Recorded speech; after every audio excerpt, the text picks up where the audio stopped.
The starship shivered as it broke through the upper atmosphere of the lonely planet. Its metal hull rattled softly, and the hum of the engines filled the cabin with a strange, almost comforting noise. Captain Elias gripped the railing and looked out of the viewport, his eyes tracing the jagged cliffs and endless plains below. From orbit, it had seemed like just another barren world, but the sensor readings were different. There was life, alive, intelligent life, somewhere hidden in the vast emptiness. He felt a knot tighten in his chest. Life this rare, this precious, it should not exist anymore. Entire species had disappeared in this sector long before humans had even reached the edge of the galaxy. And yet there it was, flickering faintly on his scanners. Something about it felt urgent, personal even, as if the universe had sent him here for a reason he could not yet understand. The landing shuttle jolted slightly as it touched down on the rocky surface. Dust rose in soft clouds around the landing struts. Elias stepped out cautiously, every footfall sending small stones clattering down the slope. The air smelled strange, metallic, and sweet all at once. His pulse quickened as he scanned the horizon, searching for the source of the readings. And then he saw her. She stood on the edge of a high cliff alone. Her posture was tall and proud, but not rigid. The sunlight hit her like liquid gold, glinting off her hair and reflecting in her eyes. Those eyes, Elias could not look away. They were alive, intelligent, and full of a strange mixture of hope and sorrow. He felt a pull he did not recognize, a gravity stronger than the planet. It was as if she was calling him across the expanse, asking him to see her not just as a stranger, but as someone who could carry the weight of her world. She did not speak, she did not move, yet every gesture, every subtle twitch of her fingers seemed loaded with meaning. The translator beeped quietly, trying to detect her language, but nothing registered. It was ancient, alien, yet in some way beautiful. Elias swallowed hard, feeling both awe and fear. This was no ordinary encounter. She was the last of her kind, the sole bearer of a species that had once thrived across these planets, and now she was looking at him. He lowered his visor and took careful steps forward. The wind whipped around the cliffside, tugging at his uniform and the loose gear on his belt. The landscape was harsh, jagged rocks cutting sharp lines into the sky, but she seemed to belong here. She was part of the world, part of its history, part of the lonely beauty that stretched endlessly around him. Every instinct in his body told him to reach her, to communicate, to offer whatever help he could. Time passed slowly. He approached cautiously, speaking softly, unsure if she could hear him. Words seemed inadequate, even meaningless, in the presence of someone who carried the weight of an entire species in her gaze. And yet he could feel it, her hope, fragile yet undeniable, shimmering like the last star in a dying sky.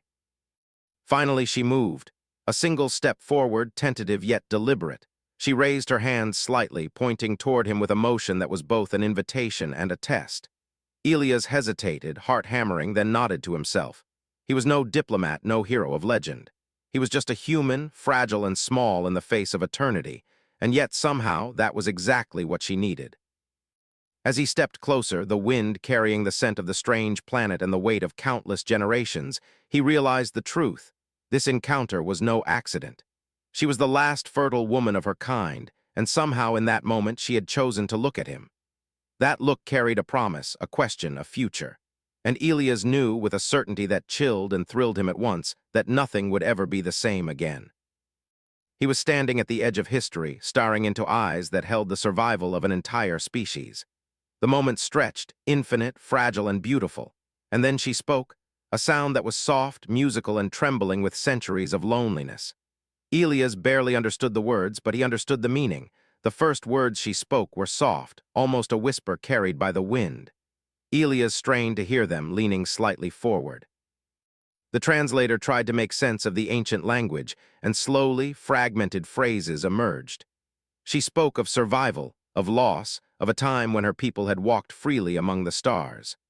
The sound of her voice held a strange music, one that made him shiver and yet feel warmth he could not explain. Elias kept his hands visible open, showing he meant no harm. The way she watched him made him feel like a child under the gaze of a wise teacher, as if every thought he carried was being gently weighed. There was fear in her eyes, yes, but there was also something else, curiosity, a flicker of hope. It was terrifying and beautiful all at once. Days passed as they cautiously learned each other's ways. Elias discovered that she was intelligent, resourceful, and more aware of the universe than he could ever imagine. She could read the wind, the subtle vibrations in the rocks, the faint traces of energy in the air. She knew the planet in ways humans could never truly understand, and yet she did not distrust him entirely. She allowed him near her, allowed him to assist with small tasks, watching his actions carefully, as if testing his heart rather than his strength. One afternoon, she led him to the edge of a canyon. Below, ancient ruins stretched like the skeleton of a forgotten civilization. Towers had crumbled, and stone streets were overgrown with strange, twisting vines. But Elias could feel the echoes of what had once been, trains of thought and memory left behind in walls, in the soil, in the air. She gestured to the ruins with reverence, and for the first time, Elias understood. These were not just buildings. They were history, memory, and legacy made solid. She knelt down and touched the ground lightly. Her fingers lingered on an engraving in the stone, almost glowing faintly as if it recognized her touch. "Home," she said softly, and Elias realized she was speaking not just of place but of her entire lineage. Her people had lived here for thousands of years, building, exploring, surviving. Now she was all that remained. Elias felt a heavy responsibility settle over him. He had traveled through space to study planets, to explore, to survive himself. But this was different. This was sacred. The weight of an entire species rested quietly in her presence, and somehow in her trust she was asking him to see it, to respect it, and maybe even to protect it. The nights were the hardest. Alone beside a campfire, she would look up at the stars, and Elias could see the loneliness written deep in her expression. She had survived countless dangers, watched friends vanish, planets fall silent, and civilizations die.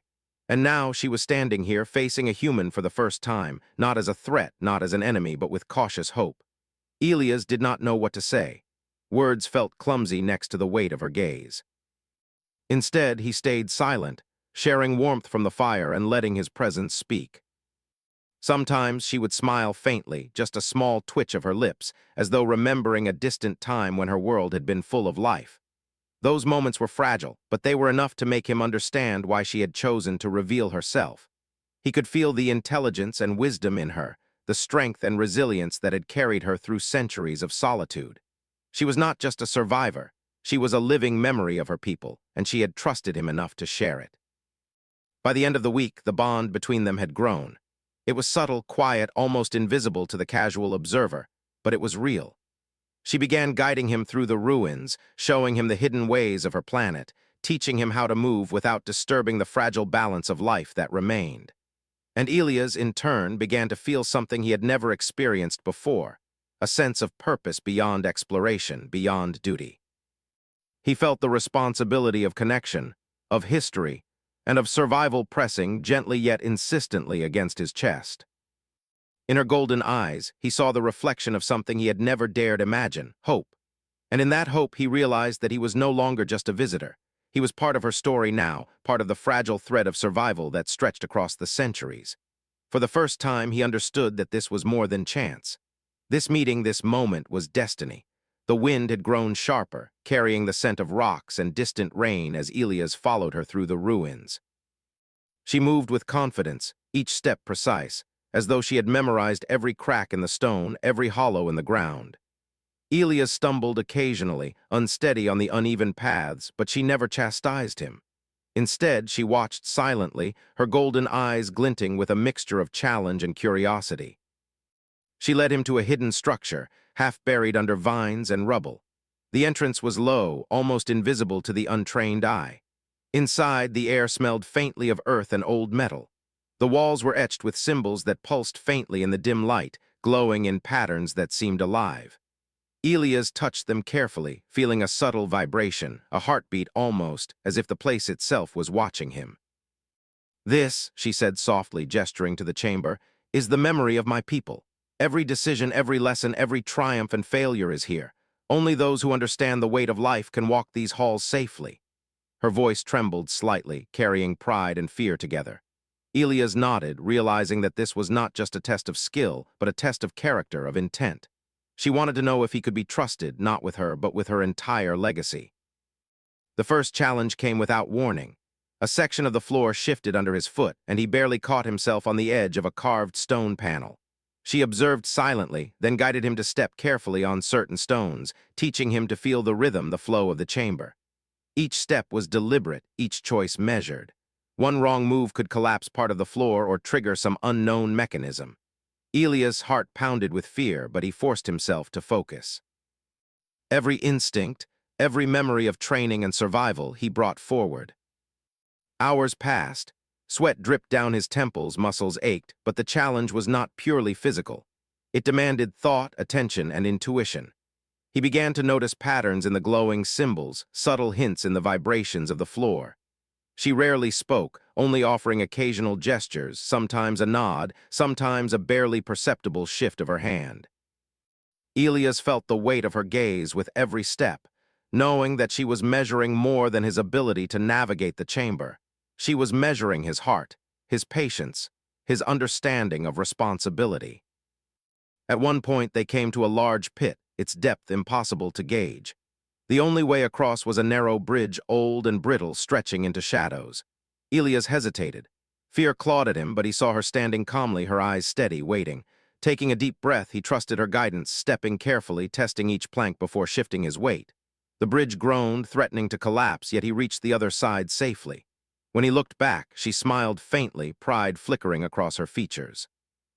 Finally, they reached the heart of the chamber, a small alcove with a pool of clear water.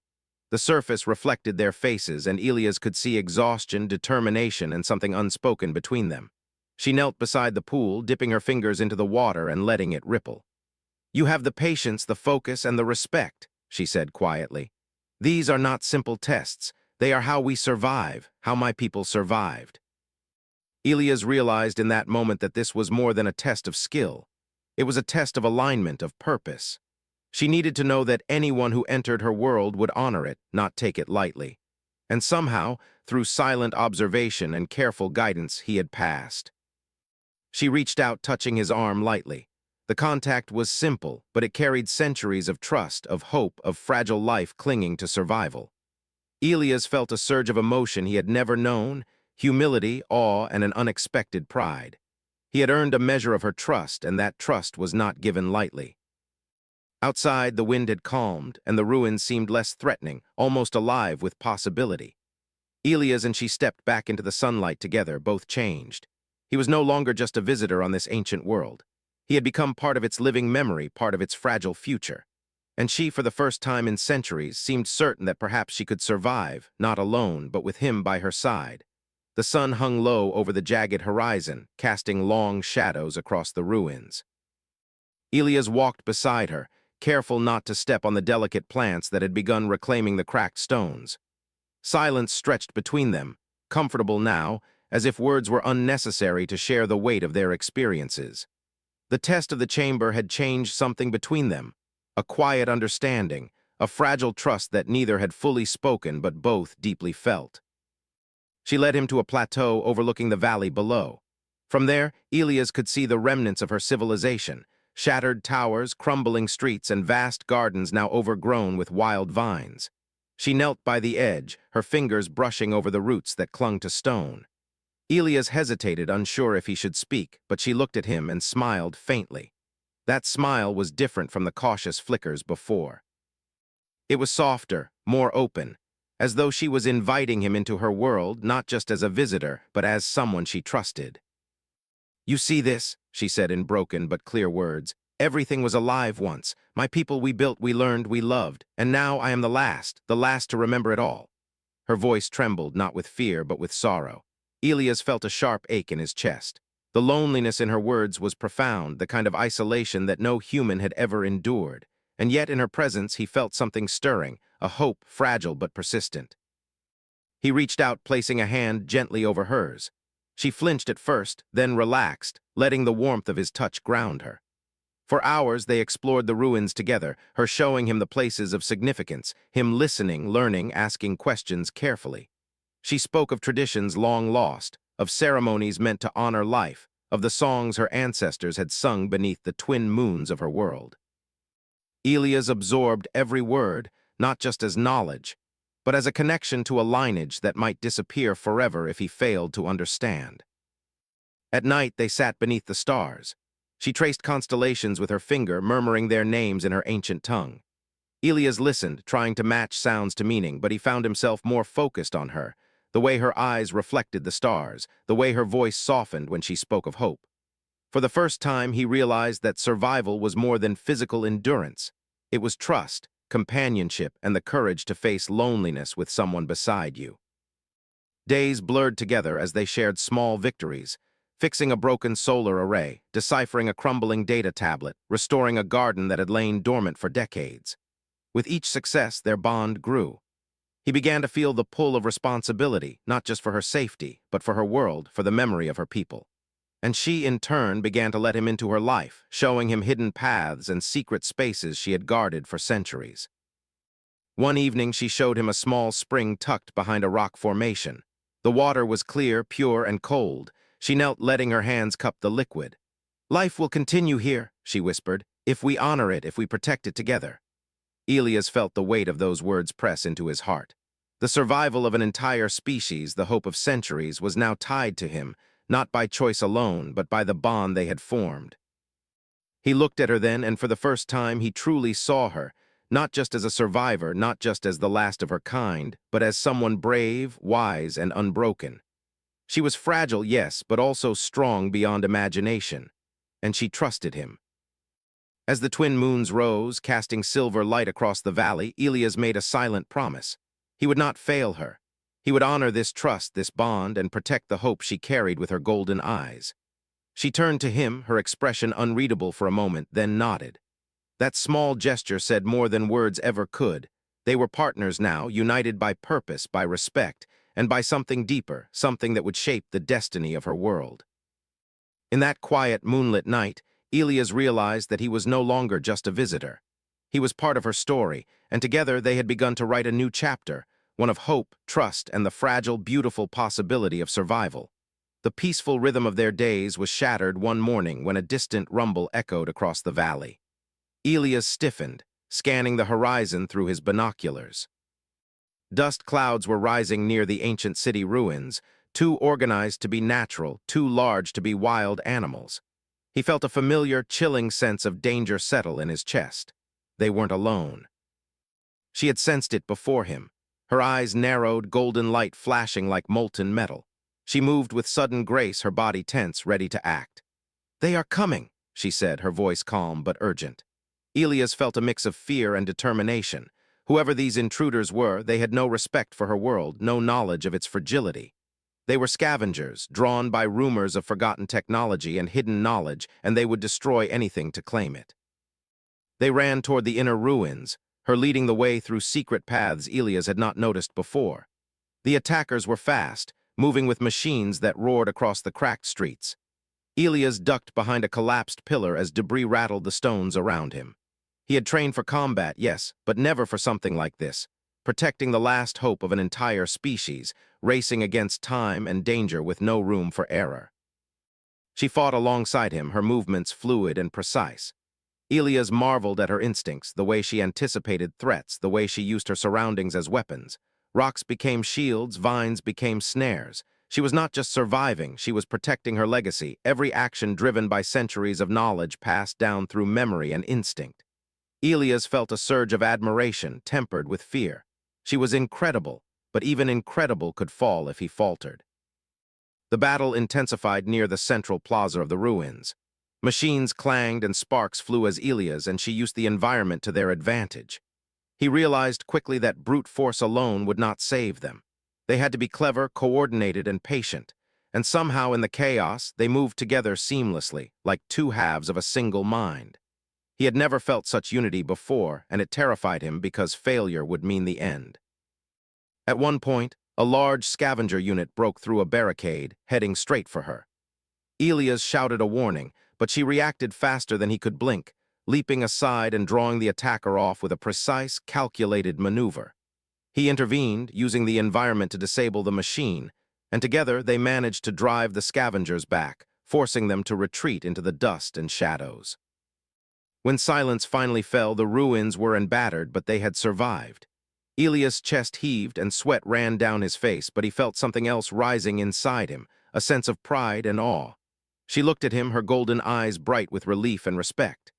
"You fought well," she said quietly. It wasn't praise, it was recognition, a deep acknowledgement that he had not just survived, but had proven himself worthy of trust.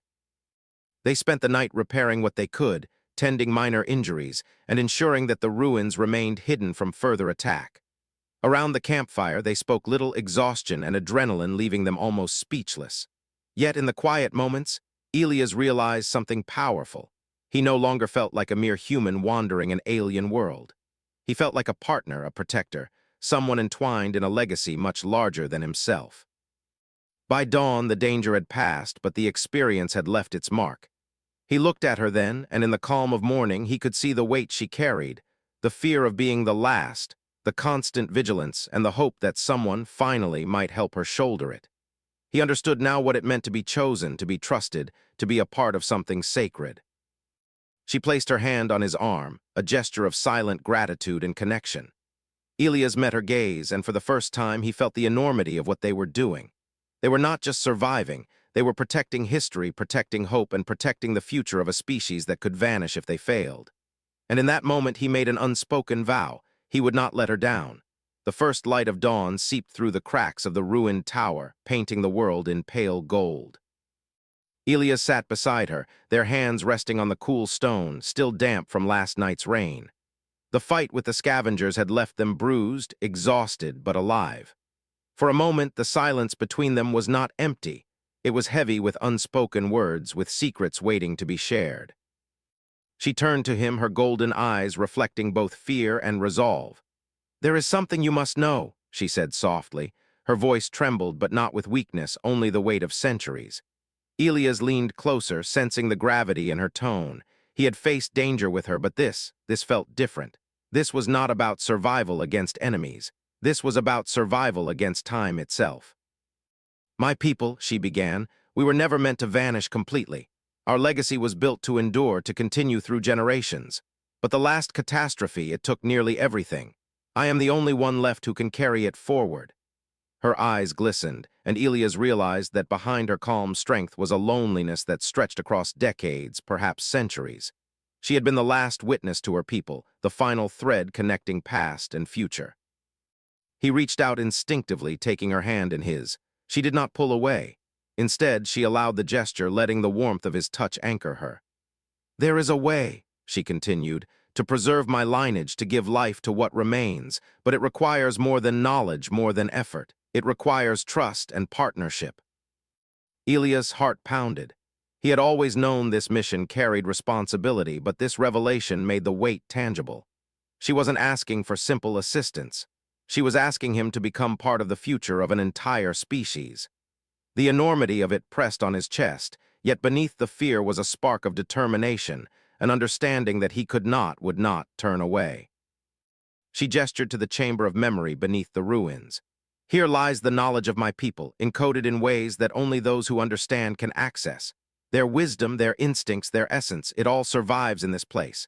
But only those willing to honor it can carry it beyond me." Her gaze held his, steady and unwavering. Elias felt an unfamiliar weight settle on his shoulders, but also a strange sense of honor. He was not just a human on a foreign world. He was a part of history now. Over the next hours, she showed him the intricate systems, the delicate rituals that had ensured her people's survival for. Elias listened, memorized, and absorbed every detail. The responsibility was overwhelming, but the thought of allowing this legacy to vanish was far worse. With every explanation, he realized the fragile beauty of what they were preserving, not just a species, but a culture, a philosophy, a way of life that had survived countless dangers to reach this point. By evening, the revelation had taken full hold of him. He understood that their connection was no longer just companionship. It was a shared purpose. He was her partner, her ally, and the keeper of hope she had carried alone for centuries. And in her eyes, he saw a trust deeper than words could convey, a faith that he would not fail, that together they could secure the future. Elias felt a swell of emotion he could barely name, awe, fear, responsibility, and pride all at once. The human instinct to survive was small compared to the enormity of what she carried, yet somehow, in this moment, he felt worthy. She had chosen to show him, to invite him into her world, and that choice would define everything to come. As night fell, they stood together on the cliff, watching the twin moons rise. The air was calm, the ruins below silent, and yet the world felt alive with possibility. Elias understood now that their journey was no longer just about survival. It was about creation, preservation, and trust. And as she looked at him, golden eyes bright in the moonlight, he knew she was asking more than anything else. She was asking him to carry hope into the future, side by side with her. For the first time, he embraced the truth. This was not just her story. This was theirs, and together they would write the next chapter of her people's legacy. The first light of the sun broke over the horizon, spilling gold across the jagged cliffs and ruins below. Elias stood beside her, feeling the weight of what they had endured, but also the fragile hope that stretched before them. For centuries, her people had waited for someone worthy, someone capable of helping carry their legacy. Now, for the first time in countless years, that hope felt alive. She moved beside him with quiet grace, her golden eyes reflecting both the sun and a light that came from within, a confidence born of survival and the trust she had placed in him. Together, they walked through the ruins, touching the stones, the carvings, the remnants of a civilization that had once thrived here. Each step was deliberate, reverent, as though they were not merely walking through ruins, but walking through history itself. "You understand now," she said softly, her voice carrying the calm of one who had carried centuries of knowledge and sorrow. "What it means to be a guardian. To survive is not enough. We must honor the past, preserve the present, and create a future." Elias nodded, his chest tight with emotion. Every choice he had made, every action he had taken had led to this moment, and now he knew he could not falter. They spent the day restoring the sacred spaces as best they could. Water channels were cleared, energy nodes reactivated, and hidden caches of knowledge carefully uncovered. Elias marveled at her precision, the way she combined instinct with understanding, patience with decisiveness. She taught him not only the mechanics of survival, but the deeper truths, the philosophy that had allowed her people to endure, the respect for life that had guided them across. By evening, the sky turned a deep violet, stars beginning to glitter against the fading light. They climbed to the highest cliff overlooking the valley. From here, Elias could see the full scale of what remained, the beauty and fragility intertwined. She stood beside him, silent, and for a long time neither spoke. The world around them seemed suspended, holding its breath. Finally, she turned to him. "I have chosen you," she said simply, not as a command, but as a declaration. "Not because you are perfect, not because you are strong, but because you are willing to understand, willing to protect, willing to carry hope forward." Elias' throat tightened. He had never imagined that a human could be entrusted with such a weight. Yet in her eyes he saw faith, and that faith was more powerful than fear. They stood together as the twin moons rose, casting silver light over the ruins. For the first time in centuries, she did not look alone. Elias felt the enormity of what they were about to undertake, not just survival, but renewal. He was not just a human exploring a distant world. He was part of a living legacy, intertwined with a species that had endured against impossible odds. "We begin tomorrow," she said softly, a smile touching her lips. "Together." Elias nodded, feeling the truth of it resonate through every fiber of his being. Together they would rebuild what had been lost, nurture what had survived, and ensure that the story of her people would continue.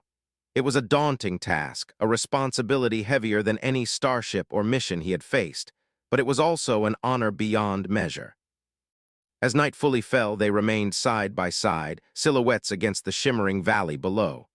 The wind carried the scent of earth and life, of beginnings and continuance. For the first time in centuries, hope felt tangible, almost touchable, alive in the air and in the bond between them. Elias looked at her golden eyes and knew that whatever the future held, they would face it together. The world was no longer just a place of ruins and memories. It was a world of possibilities, of survival, of legacy. And as the first light of a new day touched the valley, Elias understood the truth. They were no longer alone.